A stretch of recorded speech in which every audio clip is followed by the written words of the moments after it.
সত্যি বলতে আমার বিয়ের ফার্নিচার বাবা খারাপ দিল। কটু কথাও শুনেছি, শুধুমাত্র তোমাদের রিকোয়েস্ট রাখতে ভিডিওটা করলাম।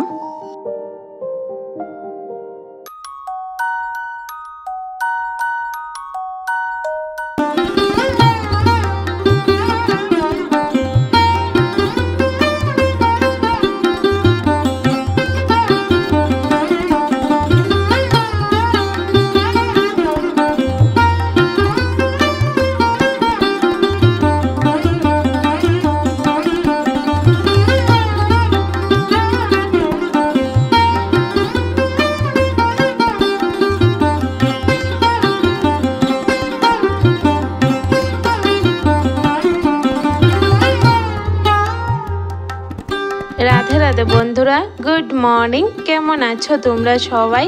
আশা করি যে যেখানে আছো ভালো আছো, সুস্থ আছো। আমরাও ভীষণ ভালো আছি।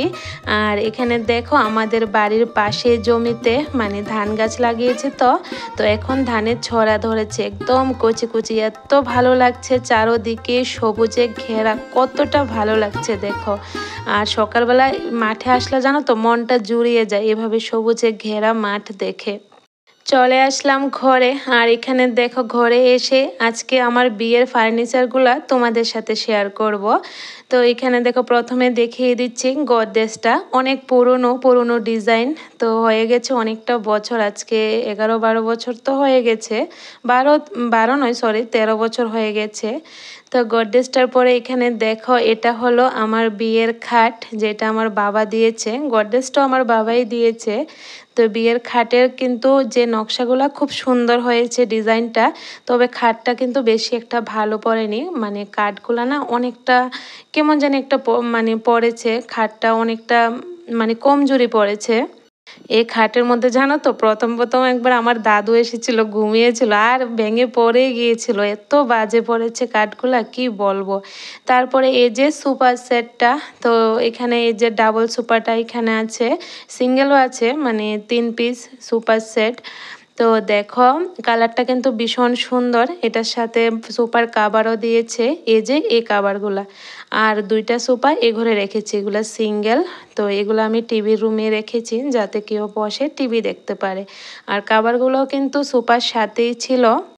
তবে সুপারগুলা কিন্তু খুব ভালো পড়েছে, কালারটাও আমার ভীষণ পছন্দ হয়েছে। এরপরে গেলাম এই যে আলনাটা, এটাও আমার বিয়ের আলনা, আমার বাবা দিয়েছে। মানে আজকে যা যা জিনিসপত্র দেখাবো সবকটাই কিন্তু আমার বাবা আমার বিয়েতে দিয়েছে।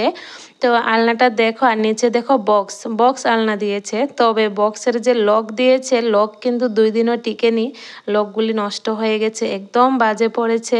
তারপরে আমরা এভাবে লোহা লাগিয়ে বক্সগুলোকে কিন্তু আটকিয়ে রাখি, না হলে তো খুলে যায়, কিছু জিনিসও রাখা যায় না, তো লোহা দিয়ে আটকিয়ে রাখলাম। মানে কোনোভাবে জোড়াতালি দিয়ে জিনিসগুলোকে ইউজ করেছি, আর কি করব। তো এরপরে চলো আলনাটা দেখার পর এরপরে দেখাই তোমাদেরকে আমার শখের জিনিস। সবচেয়ে শখের জিনিস হলো আমার এই ড্রেসিং টেবিলটা। তো ড্রেসিং টেবিল কিন্তু আমার খুব শখের একটা জিনিস বলতে পারো। তো বাবা দিয়েছে বিয়েতে। তো এখন আয়নাটা নষ্ট হয়ে গেছে, মানে 3-4 মাস পর কিন্তু আয়নাটা এভাবে নষ্ট হয়ে গেছে, কেন জানি না। আর ড্রেসিং টেবিলের নিচেও কিন্তু লক করা, মানে ডয়ার আছে, তারপরে বক্স আছে, লক দেওয়া আছে। তবে লকগুলা কিন্তু এই যে বললাম 2-3 দিন পর কিন্তু লক নষ্ট হয়ে গেছে, একটা লকও ভালো দেয়নি জিনিসগুলার। তো এখানে দেখো ড্রেসিং টেবিলটাও ভীষণ পছন্দ হয়েছে আমার, তবে আয়নাটাও ভালো পড়েনি বেশি একটা, আয়নাটাও নষ্ট হয়ে গেছে। আর আমার ড্রেসিং টেবিল ফাঁকা কেন দেখছো জানো তো? এই যে আমার ছোট্ট সোনা খুলে জিনিসপত্র বার করে নে, তার জন্য ফাঁকা রেখেছি। ও যখন বড় হবে আবার জিনিস সাজিয়ে রাখবো। তারপরে চলো দেখাই, এই যে এটা হলো সেন্টার টেবিল, এটা কাচের, চাকা আছে নিচে, খুব ভালো খুব সুন্দর হয়েছে টেবিলটা, ভীষণ পছন্দ হয়েছে আমার শ্বশুরবাড়ির লোকদের। তবে টেবিলটাকে না এখান থেকে ওখানে নেওয়া যায় না, বেশি একটা টানাটানি করলে আঠা ছুটে যায়। তারপর আমার হাজব্যান্ড আবার আঠা দিয়ে লাগিয়ে এটাকে ঠিকঠাক করে রাখলো। তো এখন দেখো একটা জায়গাতে বসিয়ে রাখলাম, আর বক্স বসিয়ে রেখেছি যাতে এটা নড়াচড়া কম করতে হয়, নড়াচড়া করলে এটা কেন জানি না ছুটে যায়। আচ্ছা যাই হোক, তবু নতুন ডিজাইনের একটা ড্রেসিং টেবিল বলছি, সেন্টার টেবিল পেলাম, খুব সুন্দর হয়েছে।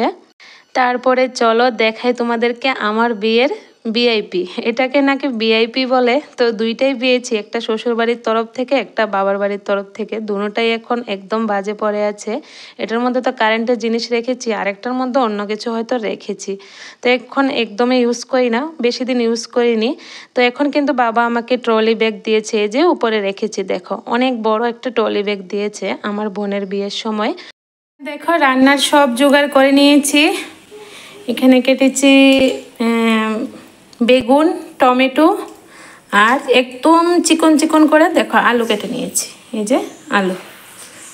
তো এগুলা দিয়ে আজকে শুকনো মাছ দিয়ে রান্না করব।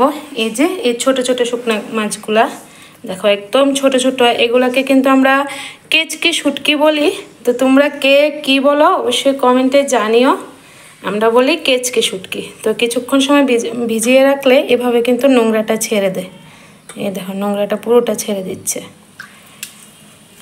তারপর দেখ হাতে লেগে যায়, এত ছোট ছোট। এখানে হাঁড়ির মধ্যে মানে চাল ধুয়ে দিয়ে রেখেছি ভাতের জন্য। আর এখানে কেটে নিলাম পেঁয়াজ কুচি, রসুন কয়েক কোয়া, এটা শুটকির তরকারির মধ্যে দেব। আর 3 টুকরা মানে মিষ্টি কুমড় ছিল, মেয়েটার জন্য ভাজি করে নেব।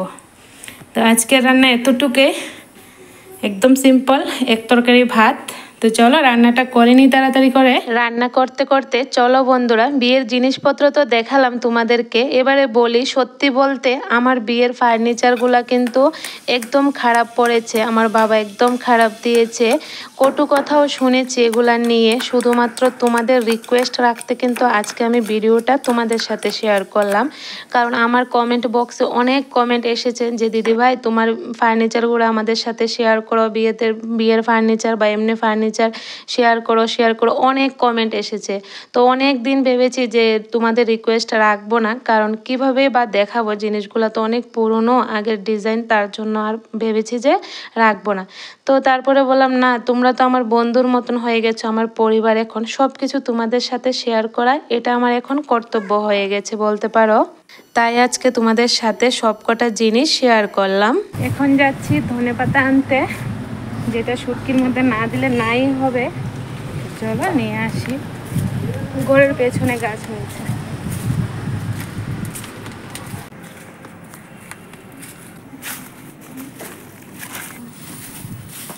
কি জঙ্গল, এই যে দেখো গাছগুলো কত বড় বড় হয়েছে। এখন আবার গুটা ধরেছে, গাছ উঠবে। এই যে পাতাও বেশি নেই, কয়েকটা আছে।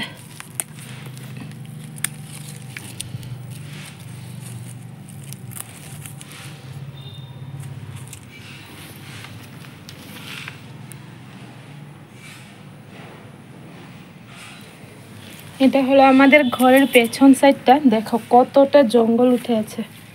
এখানে দেখো একটা পেঁপে গাছ হয়েছে, একটা নয় 3টে হয়েছে। ঘরের পেছন থেকে ধনেপাতা আনতে গিয়েছি তরকারিতে দিব বলে। তো দেখো পাতাগুলি বেশি একটা নেই, কয়েকটা ছিল, এনে এখন ধুয়ে নিচ্ছি। আর পোকাও খেয়ে রেখেছে, এই জায়গাটা ফেলে তারপরেই তরকারিতে দেব।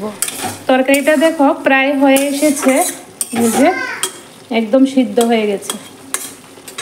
এখন দিয়ে দেব ধনেপাতা।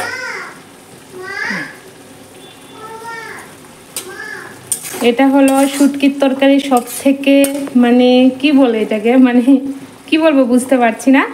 মানে ধনেপাতাটা শুটকিতে দিলে এটার টেস্ট যে এত মানে বেড়ে যায়, কি বলবো, খুব ভালো হয় খেতে। তো চলো ধনেপাতাটা দিয়ে আবার কিছুক্ষণ সময় একটু ঢেকে রাখবো, তাহলে ধনেপাতার যে গন্ধটা সেটা তরকারির মধ্যে সুন্দরভাবে মিশে যাবে। আর এখানে ভাতও ফুটে এসেছে।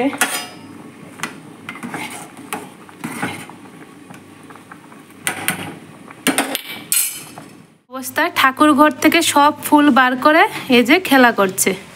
ছেলে সকালবেলা ফুল তুলে স্কুলে গিয়েছে, আর ও সব ফুল বার করে নিচ্ছে।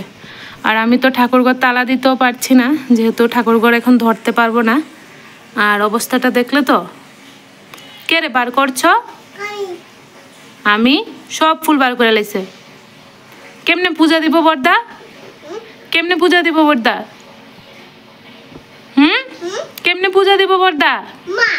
মা। ঠাকুর ঘর তো আমি ধরতে পারছি না, তো মাকে ডেকে এনে বললাম ঠাকুর ঘরে তালাটা দিয়ে দিন, তাহলে ও আর দরজাটা খুলতে পারবে না। সব ফুল এনে বার করে নষ্ট করে দিয়েছে, ছেলেটা আসলে কান্নাকাটি করবে। তো আমার রান্না কমপ্লিট। এই যে দেখো শুটকির তরকারি, এখানে আছে কুমড় ভাজি, আর এখানে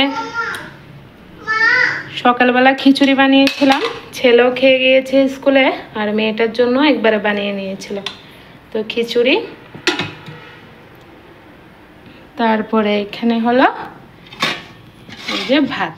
বাবা জানো তো বন্ধুরা, ইচ্ছে করে আমার বিয়েতে খারাপ ফার্নিচার দেয়নি, কারণ বাবু তো দিয়েছে মিস্ত্রি কাকুদের বানাতে, আর ওরা যে এভাবে ঠকিয়ে দিল বাবুকে, বাবু নিজেও বুঝতে পারেনি।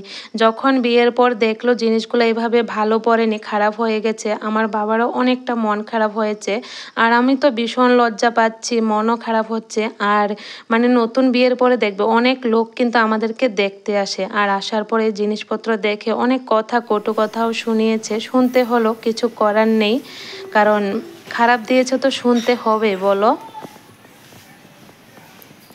এমন একটা ভাব দেখাচ্ছে যেমন স্নান টান শেষ, স্নান করা হয়নি এখনো। মেয়েটাকে ঘুম পাড়ালাম, এখন বাথরুম, টয়লেট এগুলো পরিষ্কার করব, তারপরে স্নান করব। আজকে মাথাটা পরিষ্কার করব, যেহেতু মাথা দেবো তার জন্য এগুলো পরিষ্কার করব। তো চলো, মেয়েটা ঘুমাচ্ছে, এর মাঝখানে তাড়াতাড়ি করে এগুলো কাজগুলি সেরে নিই, কারণ ফট করে আবার উঠে যাবে। সুপারি পাড়তে এসেছিল, ভেবেছিলাম আমাদের যে সামনে গাছগুলো আছে এগুলো পারবে, দেখি পারলো না, শুধু ঘরের পেছনে যে গাছগুলো আছে এই সুপারিগুলোই পেরেছে। চলো আছে কিনা দেখি, তাহলে তোমাদেরকেও দেখাবো। সুপারি নিয়ে চলে গেছে, দেখাতে পারলাম না। বিয়ের ফার্নিচারগুলো খারাপ পড়েছে মিস্ত্রি কাকুদের জন্য, তবে বাবুর কিন্তু অনেকটা ভালোবাসা দিয়ে আমাকে এই জিনিসগুলো দিয়েছে, তার জন্য আমার কাছে এগুলাই সুন্দর, অনেকটা দামি আমার কাছে, যেহেতু আমার বাবুর ভালোবাসা জড়িয়ে আছে, তো তার জন্য কিন্তু সব জিনিস আমি এভাবে সাজিয়ে রেখেছি। আর জানো তো, বাবার পাপাকে যদি বলি যে জিনিসগুলো তো ভালো পড়েনি, এগুলা বিক্রি করে নতুন জিনিস নিয়ে নাও বা কিছু করো একটা, বলবেন না এগুলা স্মৃতি হিসাবে থাকুক, কষ্ট করে তো দিয়েছে, এগুলা তো আমার মানে বাবুর দোষ নেই, মিস্ত্রি কাকুরা এভাবে দিয়েছে, তো আর কি করার আছে, যখন যেটা হবে হবে তখন দেখা যাবে। তোমাদের রিকোয়েস্টের ভিডিও আজকে বানালাম, তো কেমন লাগলো অবশ্যই কমেন্টে জানিও, আর ভালো লাগলে চ্যানেলটাকে সাবস্ক্রাইব করে দিও। তো চলো আজকের ভিডিওটা এ পর্যন্তই, দেখা হবে আগামীকাল নেক্সট কোনো ব্লগে।